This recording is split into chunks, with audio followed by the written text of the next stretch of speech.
বন্ধুরা, শরীরটা খুব খারাপ করছে। হুটোপাটা করে বাজার থেকে চলে আসলাম।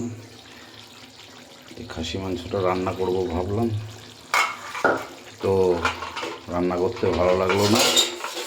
তো আমার গিন্নি রান্না বসিয়ে দিয়েছে, স্নান করতে চলে গেছে।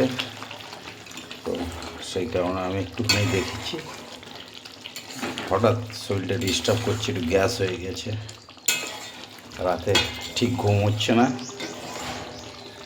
সেই কারণে এই সমস্যাটা মনে হচ্ছে। এখন দেখি, সকাল থেকেই ঝিমঝিম করছে।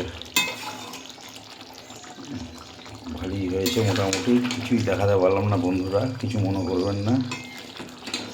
খারাপ করে না, ও ভালোও করে, খুব সুন্দর রান্না করে আমার গিন্নি।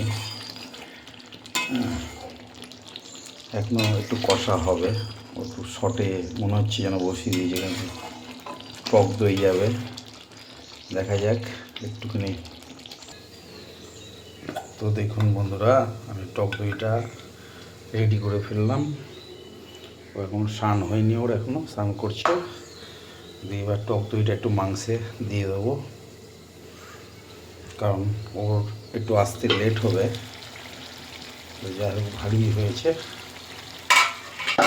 দেখতে বেশ সুন্দর হয়েছে বন্ধুরা। টক দইটা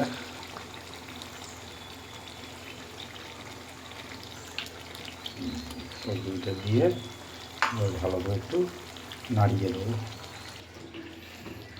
বন্ধুরা। টক দইটা দিয়ে দিয়েছি, এবার একটুখানি ঢাকা দিয়ে রেখে দেবো, কারণ টক দই থেকে যখন তেলটা বেরিয়ে যাবে তখনই অল্প গরম জল দেওয়া হবে।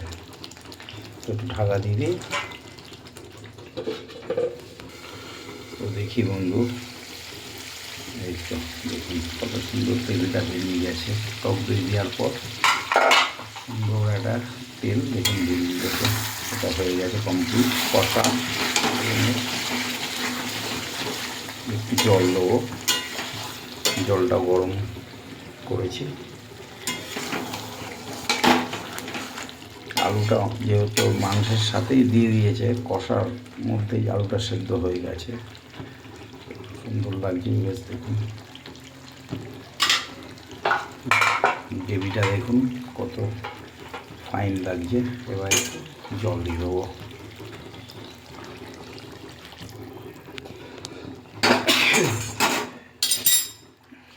দিয়ে একটুখানি দেখি।